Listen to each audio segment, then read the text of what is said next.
Lo, lo, lo, lo, lo, lo, lo, lo, lo, lo. There was an old house that had been in my family since the 1830s. The people who presently owned it were planning to destroy it. The only way to keep this from happening was to buy the house and move it 3 miles to some land that was still owned by my family. There was nothing unique or of any great value about this house, but it was a part of my family. The house was soon to be lost. I had to prevent this. And I wonder at times about lots of things, but this youngest son of mine, I think he's a little touched in the head. He's not quite right. He inherits this mainly from his mother's side of the family. My name is Philip Allen Jones. I really started getting intrigued by the Hendrick house about 7 years ago. It was abandoned even then. I'd come back every year to see it, and each time a few more windows had been broken out by vandals. When I heard it was going to be destroyed, I pleaded with my father to buy it. Despite his skepticism, he bought the Hendrick house and gave it to my mother on Valentine's Day. A house with no electricity, no plumbing, and at that point, no future. I knew practically nothing about the people who had lived there, my great-great-grandparents, Archie and Eliza Hendrick. I began a search into my own family's past. Archie Hendrick came to Talladega from Virginia in 1837. He married a girl named Eliza, and they started a small cotton plantation. He received a military land grant in 1852 and kept expanding their farm until the Civil War. When Archie was released from the Confederate cavalry, the South's Agricultural Society was ruined, so he turned to horse racing. He raced his horses on this actual bit of remaining track at a neighbor's nearby plantation, Thornhill. Archie died in 1904 and Eliza died in 1911, and they were buried among some of their slaves in the family cemetery. The house was sold out of the family by 1920, and it was abandoned by the early 1960s.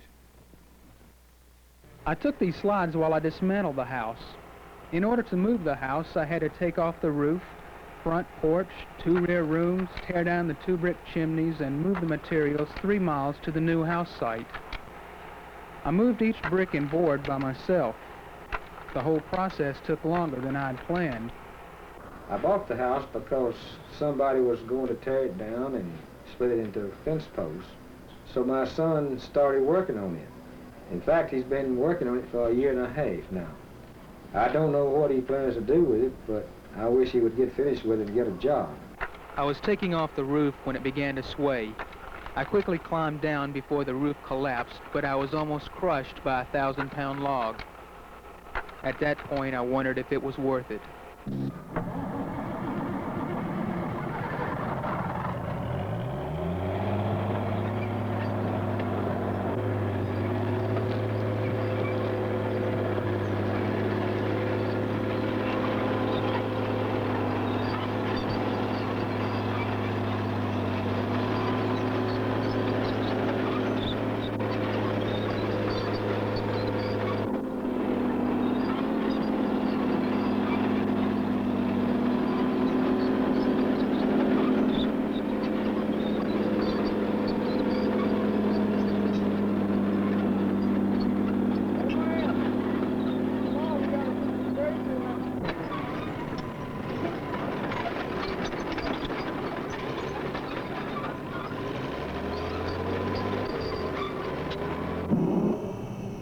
I'm Betty Hendrick Bowe.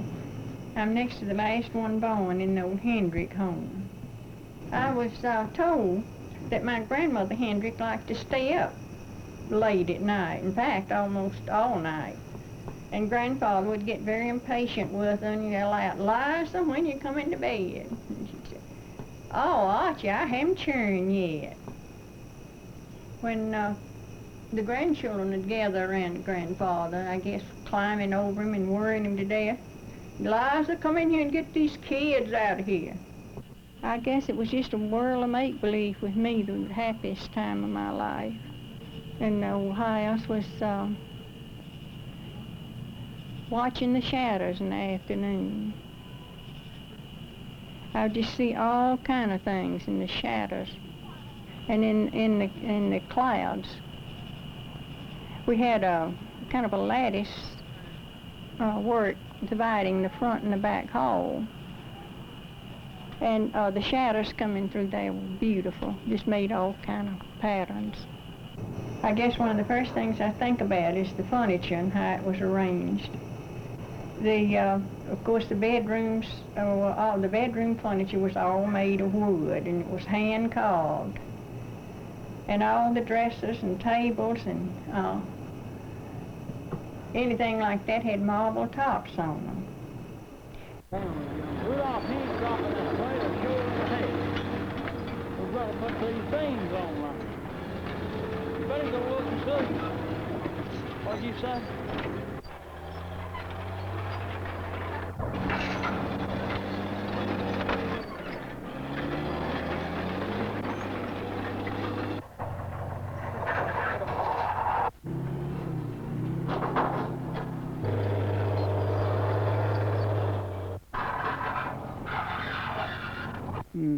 Yeah, well, I did. I made 14 crops for Mr.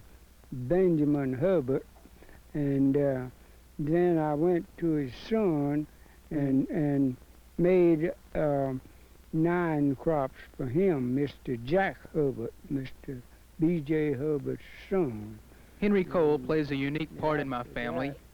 He is the only one left who personally remembers Eliza Hendrick, a woman born in 1830.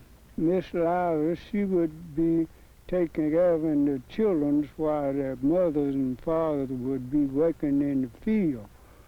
And she would rock us to sleep and put us to sleep and go on and do her work at that time. And she would get us to sleep, and she would sing, "Oh, la, la, la, la, la, la, la, la, la, la, la, oh, la, la, la, la, la, la, la, la, la, la." When the slaves were freed, all of them didn't leave the farm. And Aunt Millie was one of the descendants of one of the slaves, and she's the one that I was so crazy about. She would come down to visit me, I guess, almost daily, and she would always come in with a bosom full of homemade tea cakes. She would take me up in her lap and tell me fairy tales. And when she'd get to the scary part, I would just get that much faster going in for my tea cakes. Hey,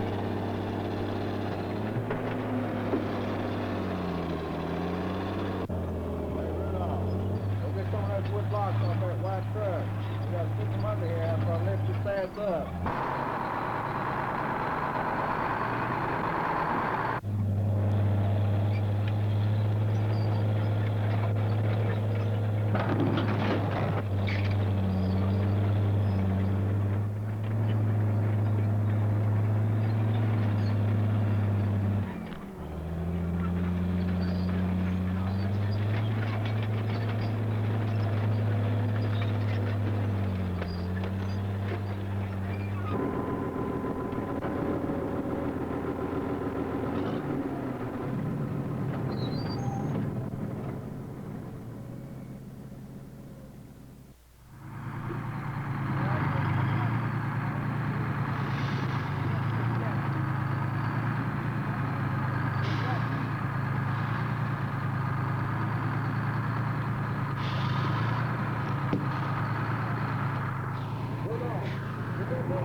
know there's a ditch up here. Let's put that weight truck on it. I don't think we'll have to have it over yonder.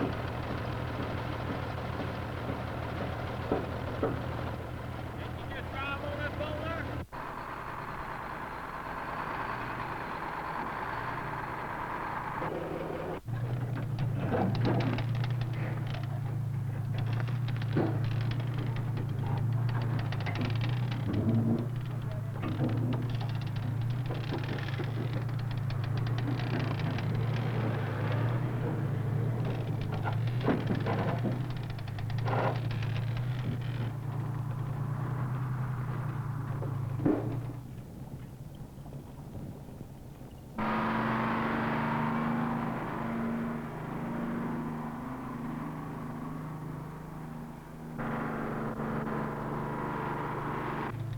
Live and learn and die and forget it all. That's what the Bible said.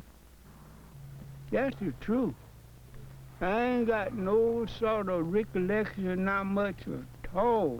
Can't hold nothing on my mind, not at all. Live and learn and die and forget it all. Yes, sir, that's the truth. Die and forget it all. Looking back on this project, I had many doubts in my mind to ever seeing it completed. But at this point, it looks like you've got it made. It's been several months since I moved the house, and I'm starting to put the pieces back together. But with winter coming, the house is slowly starting to deteriorate. I will restore the house so that one day this house will evolve into a home.